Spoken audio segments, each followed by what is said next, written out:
خیانت کا معاملہ، خیانت، امانت میں خیانت کرنا، جیسے کہ ابھی تھوڑی دیر پہلے ہم نے سمجھا منافق کی ایک علامت یہ بھی ہے جب بھی وعدہ کرتا ہے اس کی خلاف ورزی کرتا ہے، اور ایک علامت اسی حدیث میں یہ بھی ہے جب بھی اس کے پاس امانت رکھوائی جاتی ہے وہ اس میں خیانت کرتا ہے، وعدے کی خلاف ورزی کرتا ہے اور امانت میں خیانت کرتا ہے۔ کون؟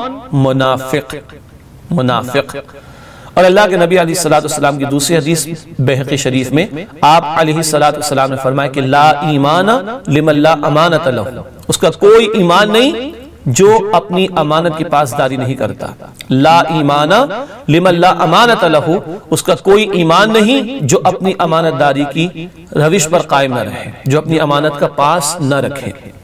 یہ اللہ کے نبی صلی اللہ علیہ وسلم کی تعلیمات قرآن حکیم سے پوچھے لیتے ہیں۔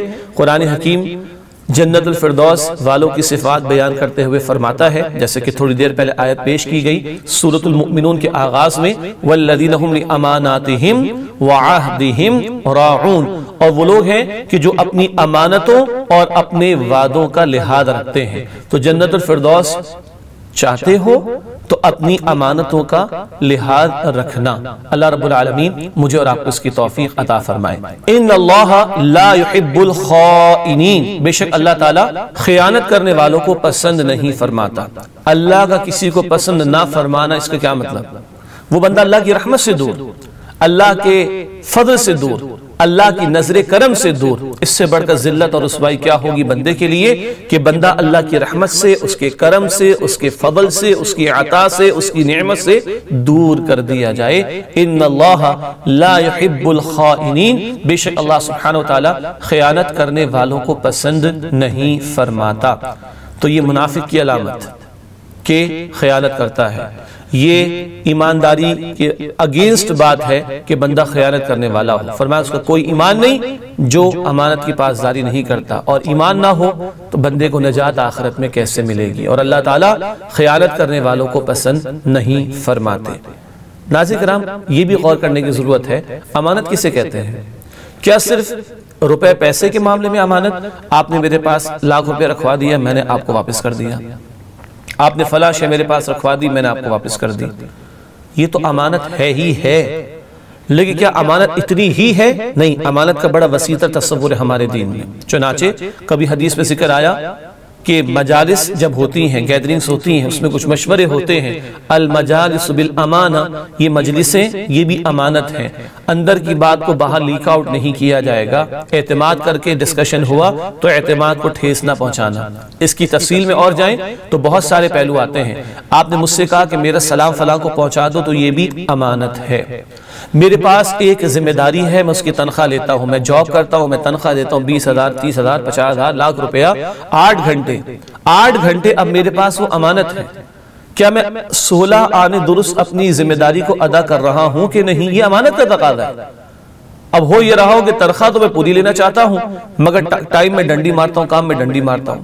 اور گورنمنٹ آفس، سیمی گورنمنٹ، بلکہ ایون پرائیویٹ انسٹیٹیوشنز کے اندر لگا رکھا ہے کوئی کرکٹ کا میچ، لگا رکھا ہے کوئی ٹاک شو، لگا رکھا ہے کچھ اور اس کے اندر لگے ہوئے، اور جو وقت ہم نے جس کی تنخواہ لینی ہے اور لیتے ہیں اس کو ہم برباد کر رہے ہیں۔ یہ کیا؟ یہ بھی امانت میں خیانت ہے۔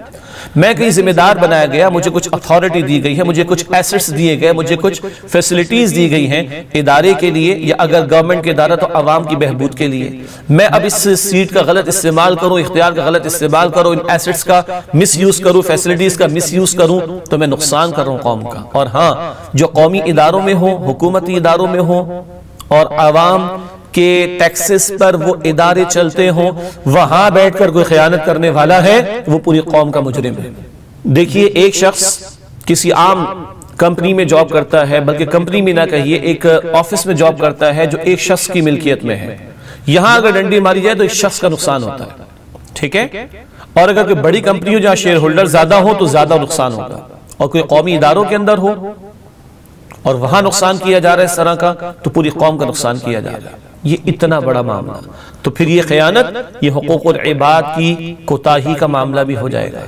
اور حقوق العباد کی کوتاہی آپ جانتے ہیں نا، حقوق العباد میں اگر کوتاہی کی ہے، بندوں کا حق اگر مارا، اللہ تعالیٰ معاف نہیں فرماتے جب تک کہ متعلقہ بندوں سے معافی نہ مانگ لی جائے۔ آج ہمارے ہاں دیکھیے، آفیسز کے معاملات کے اندر، تعلیمی اداروں کے معاملات کے اندر، اور حکومتی اداروں کے معاملات میں، فورسز کے اندر، قانون نافذ کرنے والے اداروں کے اندر، ملکی سلامتی کے ذمہ دار اداروں کے اندر خیانت کتنا بڑا جرم، کس قدر بڑے لیول پر خیانت کا معاملہ کہاں تک جائے گا۔ اللہ کے حق میں بھی کوتاہی ہو رہی، بندوں کے حق میں بھی کوتاہی ہو رہی، حقوق اللہ بھی پامال ہو رہے ہیں، حقوق العباد بھی پامال اگر ہو رہے ہیں تو کل اللہ کا عذاب کس قدر بھڑکے گا۔ اللہ تعالیٰ میری، آپ کی، ہم سب کی اس سے حفاظت فرمائے۔ ناظرین کرام، ہم کس رسول کے ماننے والے ہیں صلی اللہ علیہ وسلم، جن کو مشرکین نے کہا وہ صادق، جن کو مشرکین نے کہا کہ وہ امین، کہا ان کی صداقت اور امانت، اور کہا آج ہمارا طرز عمل، ہم چند پیسوں میں بھی خیانت کر جاتے ہوں، ناپ تول کی کمی بھی خیانت ہے۔ کیا مطلب؟ میں پیسے پورے لینا چاہ رہا ہوں کسی شے کو بیچنے کے، شے کم دے رہا ہوں، یہ بھی خیانت ہے۔ کہاں تک یہ خیانت کے پہلو جا رہے ہیں؟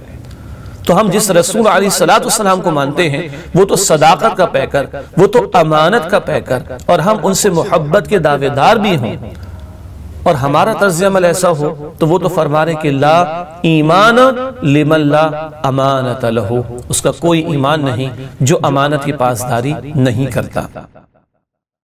سبسکرائب کیجئے ہمارے چینل اور دبائیے بیل کا آئیکن تاکہ آپ کو ریگولر نوٹیفیکیشن اپڈیٹس مل سکے۔